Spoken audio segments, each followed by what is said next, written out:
Now, as I was saying, it's okay. I'm okay with a lot of things, man, because I understand people fall short, and I'm not perfect either, and I need forgiveness. So don't get this twisted, thinking that like I'm just this person that sits high and mighty, and I don't ever do nothing wrong. I do absolutely, and I'm gonna need forgiveness too. But I don't go out here and deliberately try to hurt people either. I don't go out of my way to be mean to people. I don't go out of my way to like. I don't. I don't treat people that way. And so with that being said, like, be mindful of the things you say. Be mindful of how people remember you.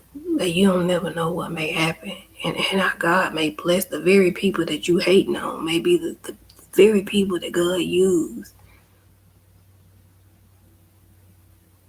to show you a different way. Maybe the very thing that you hating on, maybe something you need to follow. Maybe something you should consider.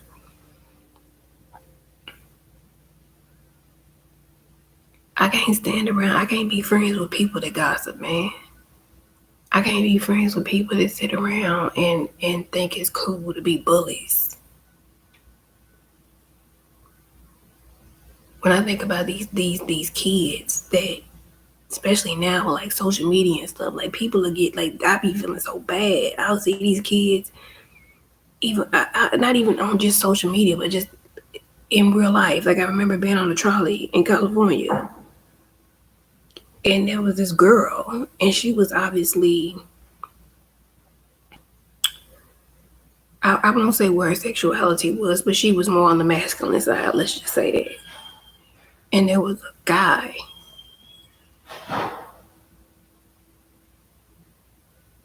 that was on the trolley, and he started recording her and just had her on live, just roasting her, just cussing her out, talking mad shit.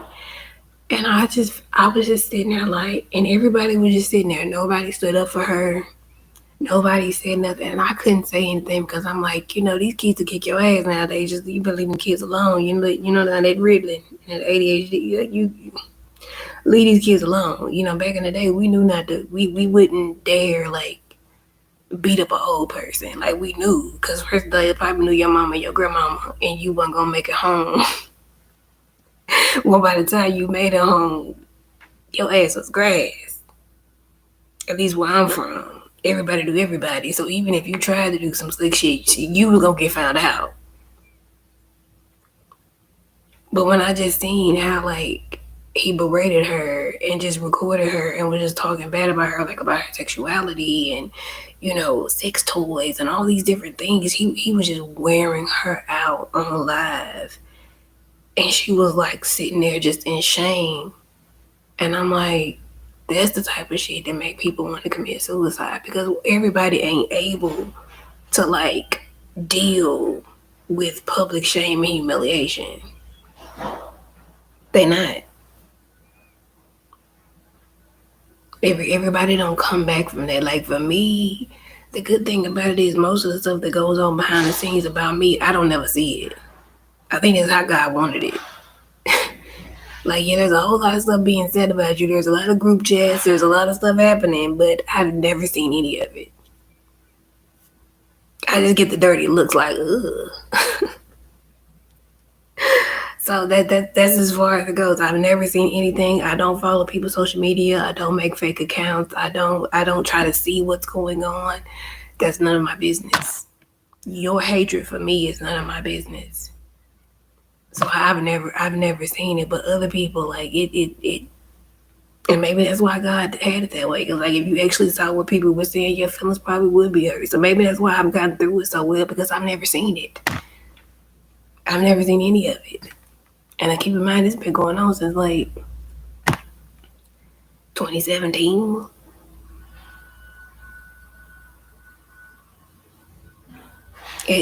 Like I've never seen anything. Like I say, I don't be on Facebook. I'll scroll through Instagram like once or twice a week. I just don't care like that. I have too much work to be doing on myself to just be online worried about what people are saying or thinking about me. When I actually have control over me and my life, and I can choose what works for me and what doesn't. And it's just the way it is. So be careful. Be careful about what you say. Be careful. As like my parents would always say, you never know when you're entertaining an angel, man. You don't never know who people are. You don't never know what they'll become or who they'll be.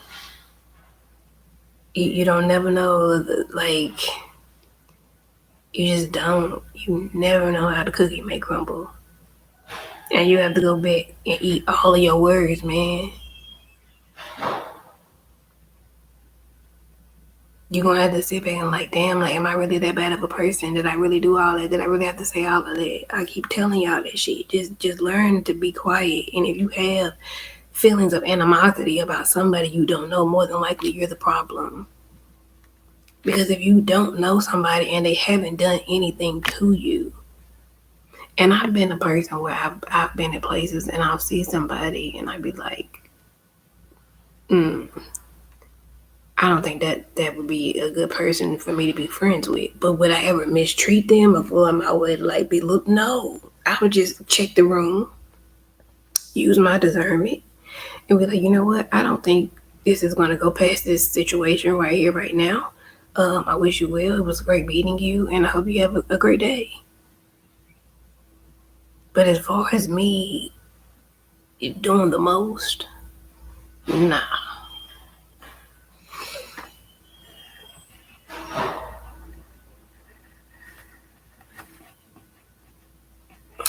I'm straight.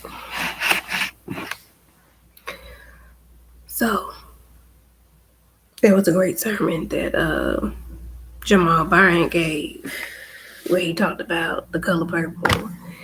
And he talked about basically how Celie cursed his ass when the whole scene happened at the end at the dinner table, and she got ready to leave and go be move with Suge or whatever, and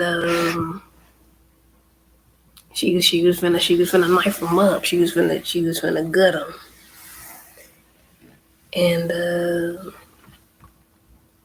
he, did his usual spiel of belittling her and making her feel bad. She was like, you know what, I might be black, I might be ugly, but I'm here.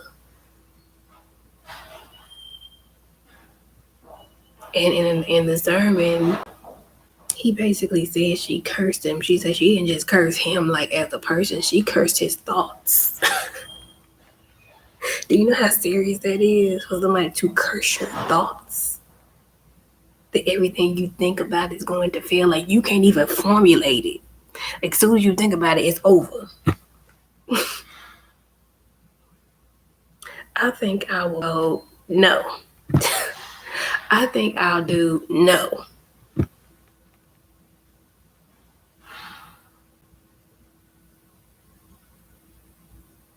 Because Celie was good to that man.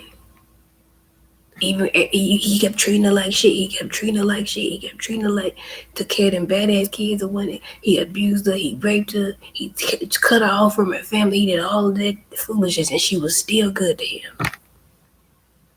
She was still kind. She was still doing the Christian thing to do, right? Until one day she decided, you know what? I think I might just slit this motherfucker throat. I don't have anything left. I don't have any more forgiveness to give to you, baby. You took it all. I don't have no more chances to let it slide. I don't have anything left to give because I've been robbed. So now, this time, right now, this very moment, it's all about rebuilding. And as I rebuild myself, I have to set up rules and boundaries and expectations, not only for the people around me, but for myself. Because no longer can I blame other people for their behavior. I have to hold myself accountable.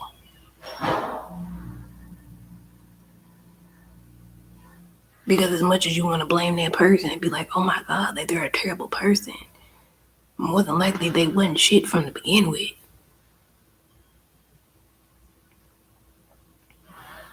And so you have to honor, if people are not good for you, you have to honor that at the door. You can't get 5, 6, 7 months, years into situations and then be like, oh my God, this person is a monster. He was never upstanding. He never worked. He never had his shit together. He never loved you. He never treated you right. He never had no money. So we gotta honor things from the jump. So when you see these people, like for me, I see people and I see them behaving in a certain way. If I go into a new friend circle and I see that you guys gossip and you're messy and you talk about people and you're judgmental, if I go in and start telling you my business and start being friends with you and then shit goes left, I can't be mad at nobody but myself because the proof was there. They already showed you that, for one, they probably didn't like you that much, because if they gossip to you, they'll gossip about you.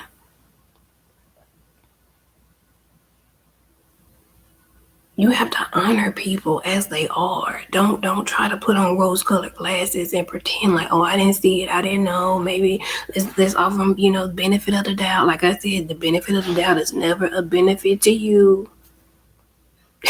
Never. It's always for the other person.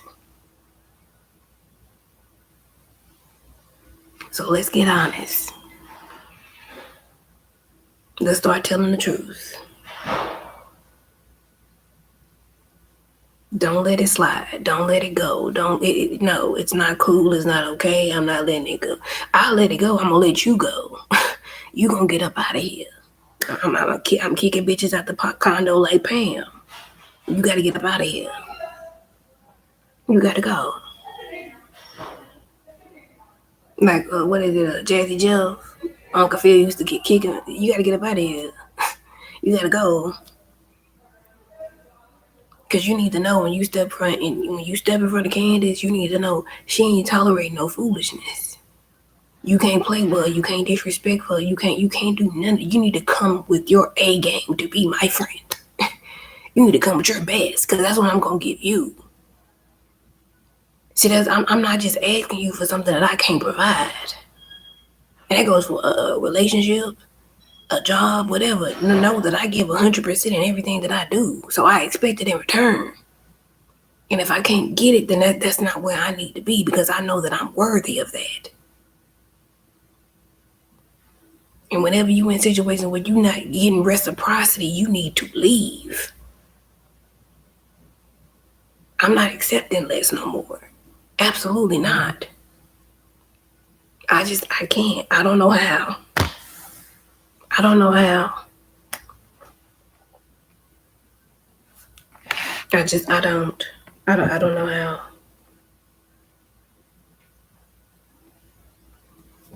I can't. And it's so sad because so many people compromise themselves just for the sake of certain things, and it's just like, no.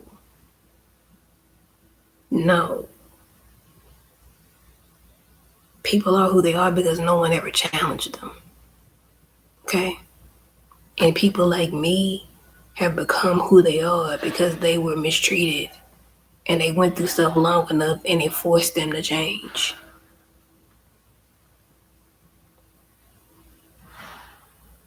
Shit, I'm a Care Bear, baby. I'm full of love. My heart, right in the middle. You know how the Care Bear's heart used to light up in the middle. Just, honey, I love love. I love taking care of people, being nice and sweet and kind. But you can be so loving to your own detriment, man. You can't do that. Because the type of love I have to give is very hard to come by, and most people can't reciprocate it. That's what I had to understand. People can only love you as far as they love themselves. So if you're around people that don't have self-love, they can't. And you want to know what else is the kicker?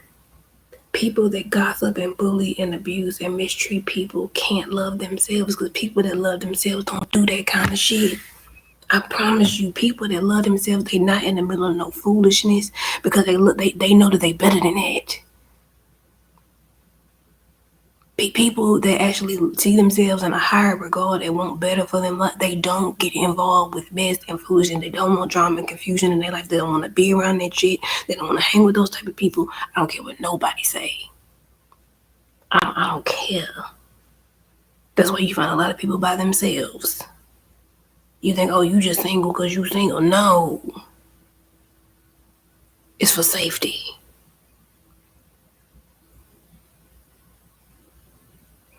Because I done did a lot of healing, and I don't need nobody coming over here trying to take me back down Jacob's ladder. It's only up from here.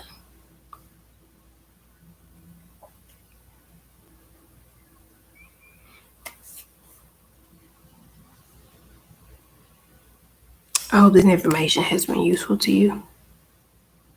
I hope that you continue to have a great rest of the day, and I plan on doing the same. Until next time.